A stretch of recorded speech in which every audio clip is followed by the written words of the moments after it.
Hello and welcome to another Facebook Weekly Live. It is wonderful to be back with you again. I do have an audience as I usually do, so thank you very much for being here. Today I wanted to talk to you about what I feel is a really important topic, because it's actually about rewiring your brain for success and reprogramming your existence to have a natural positivity bias. And the reason why I use those words is because you may not know, but human beings have a natural negativity bias, which basically means that we're constantly scanning the environment intentionally to see what threats or dangers or things that could attack us. It's part of our evolution that we're constantly looking for that saber-toothed tiger or the poisonous buried tree that could cause a threat to our existence. Nowadays, we don't have so many issues or threats because we have food, we have shelter, we have water and other things, and we have access to those things readily. We don't really need to be scanning the environment. So this natural negativity bias is actually translated in ways that we are still scanning, but it's incessantly ruminating on specific things in our environment, what's happened, if we get emails or if someone looks at us funny, or we have a conversation with somebody and we're constantly looking at, am I in danger here? Am I in threat? Really, it's part of our evolution. So what we have is what's called a natural negativity bias. And everybody has it.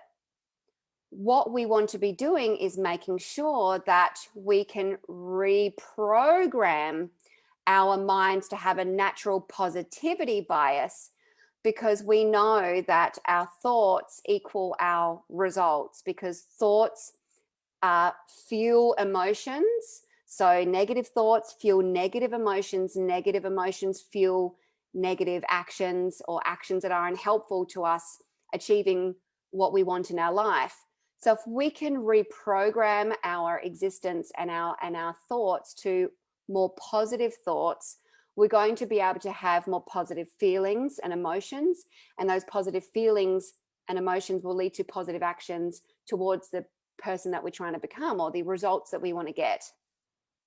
So honestly, if we could all grasp this concept and sharpen the quality of our mind by hardwiring our positivity bias, we will all be feeling and experiencing life with so much more peace and fulfillment and success.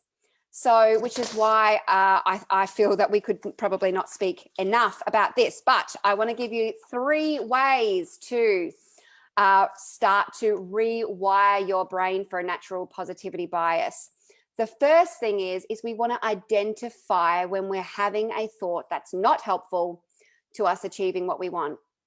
Now, that's harder than we think, because we're so hardwired to think negatively that we often are doing it subconsciously. We don't even realize we're actually thinking like this.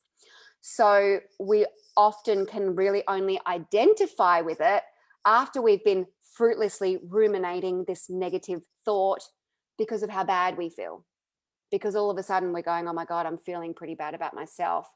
So to circumvent that, we want to recognize how we're feeling or recognize what we're thinking. If we're fruitlessly ruminating, if you can see that you're distracted in thought and you're constantly going over and over and over and over and over certain scenarios, you want to be able to get the visibility and intercept at that exact moment, resisting the temptation to keep fruitlessly ruminating. Resist the temptation. Your body will want to, your brain will want to, especially if you've been doing it for a while.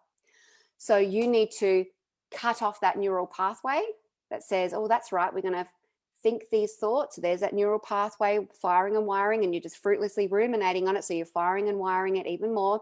You're strengthening that negativity. Yeah. And then it's hijacking other areas of your brain. Your amygdala, which is the alarm center response of the brain, so it's causing you to feel really bad. And so we want to circumvent it. We want to cut it off. And so that we can stop that, and we're going to create a new neural pathway by step number 2, which is intentionally choosing a counter offer thought. I see you, negative thought, and I raise you with this positive thought. And you know what? A positive thought could be, for example, let's say you were saying, oh God, why did I say that? And I'm such an idiot. I should never have done that. And why did I do that? And you're starting to feel bad, and you're like, oh, I'm recognizing I'm feeling bad. Oh, that's right. Here I am having this negative thought. Okay. But I need to think it through. No, just cut it off, right? Okay. I see you, negative thought, and I'll replace that thought with what's done is done. I have great intentions. I am moving forward in my life, and I'm just trying to be the best human being I can be. You know, maybe they're the words that you use. Something new, something more positive, something more balanced, something less negative and unhelpful. You might want to bridge the negative to the positive emotion by just saying something like, once you've identified there's that feeling or there's that negative thought, I can reach for a better feeling thought. So it's the bridge between the negative and the positive. I can reach for a better feeling thought. I reach for better feeling thoughts, embodying this identity. So step 1 is identify. Step 2 is give it a counter offer. I see you, negative emotion, negative thought, whichever one you can identify first. And I'm going to raise you with this new positive thought, this new positive feeling. And you want to be focusing on that. Then the third step is to consistently apply yourself to doing this indefinitely. Because we are all on a journey. We're all evolving. New things happen despite how well practiced and mindful we are at sharpening the quality of our mind and being mindful and conscious beings. Things happen. Life gets in the way. Stresses occur. So we want to make sure that we're all rewiring our brains and continuing to polish our diamonds, and all of us can continue to repeat and repeatedly look for a better term or reach for a better feeling thought or a better feeling. Thoughts precede feelings, so we want to be consciously living in that space. So I want to give you some examples of some thoughts that we may fruitlessly ruminate on and ways that you could replace them. So a lot of the times I hear people saying, I can't do X, I'm not able to, I'm not confident enough, or I'm really worried about, or I'm having the worst day, or things are terrible, this is a disaster, I shouldn't have done this, I never do X, or even just the worried feeling. I'm really worried this is going to happen. I'm worried about this. This worries me. I'm very scared about. Can you feel that? Can you hear that sort of sentiment? The flip side of that, and it's going to be different for everybody. You want to be trying it, but place your words as best you can and try not to use words that are punishing, like I have to, I need to, and try not to use words that are over the top, like this always, or I'll never be able to, or I can't. They're a bit extreme. So, I'm all about balance and flexibility, and I'm also about self-belief and self-efficacy and self-confidence. So choose words. And the reason why I'm all about that is because that's what enables enduring success. Because we want to build our self-belief, and we do that not by punishing ourselves, but by lifting ourselves up. And we also want to be having a balanced approach, because if we don't achieve the things that we said we can't do, or we have to do, or we need to do, if we don't do them, we start to beat ourselves up.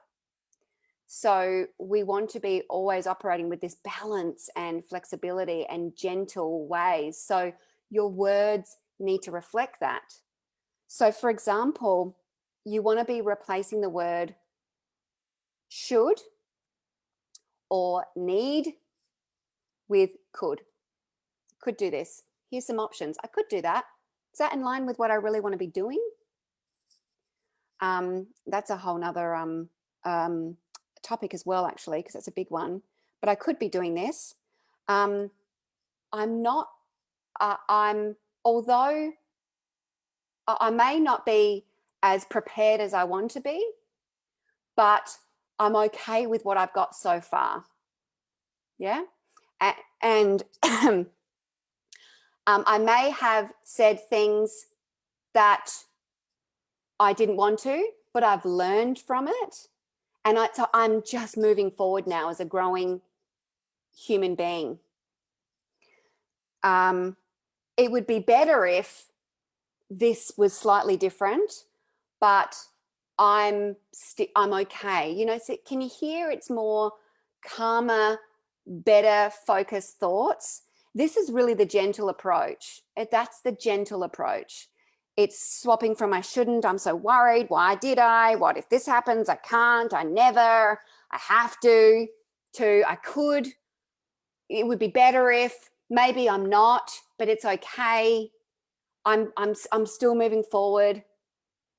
Sometimes you just need to get in and say, what's done is done, move on, it doesn't matter, we're going forward. There is no point looking back anymore. I did this a lot of times in my life when I'd be going, oh God, what did I say and what did I do? And, you know, gosh, oh, what's, you know, and you start to really dig yourself a big, deep, dark hole. I used to be like, nah, doesn't matter. It's over now. It's over. It's okay. It's fine. Everyone's okay. It doesn't matter. It doesn't matter. Let's just keep moving forward. Doesn't matter. You know, like sometimes you need to be slightly harder on yourself just so that you're moving forward and you just stop yourself.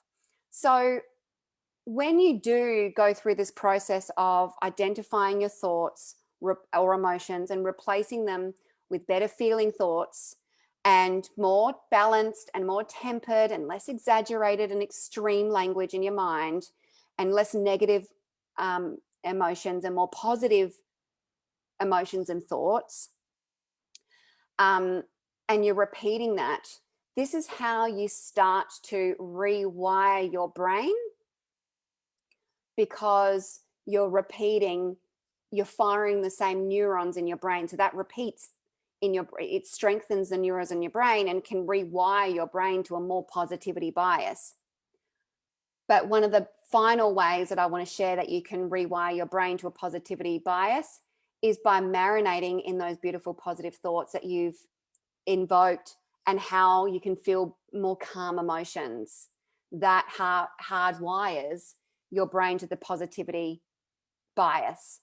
So you want to replace it and repeat it, that's hardwiring, but then really embrace those beautiful emotions that you've felt because of the new words that you've chosen.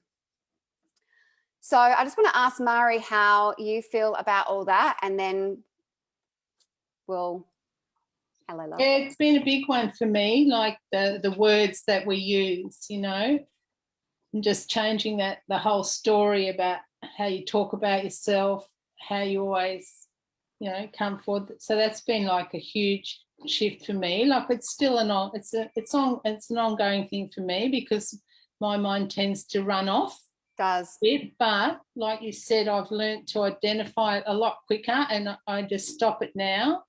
And like one of the things I do is something's going on, I just stop, smile, and then take a breath and think of something else, just change the direction. And I've been able to do that. Although the thoughts still come up, I now recognise them and I can get in there and change them, just like what you were saying. Well done, Mari. And you know what? A year ago, that would have been, we would have a different conversation. You wouldn't have been saying you know, now I know, and now I recognize, and now I do this, because you're at the beginning of that journey. And, you know, in a year's time, you're still going to be working on it. In 5 years' time, we're all going to be working on it, you know. Yeah. It's an evolution. But the point is, you've kept applying yourself to it consistently and repeating it, and it becomes, you easily identify it. You identify it quicker, and you can replace it quicker. And have you found that it's positively impacted your existence and results and success and identity? Yeah, hugely, because I just don't spiral out of control. You know, I change it, so I'm not like, yeah, I'm a lot more happier in my life. You know, I just don't entertain those thoughts like I, you know, Well done. Well done. Love it. Cut it off at the knees, just keeps coming to my mind. Well, thank you for being here, Mari, and thank you for your contributions. Thank you to everybody. I hope you enjoyed it. I want to keep these as bite-sized as possible moving forward, and I send you much love as always, and we'll see you again next week. Hey, thanks. have a good week. You too. Thanks. Bye. Bye, everyone. Thanks, Mari.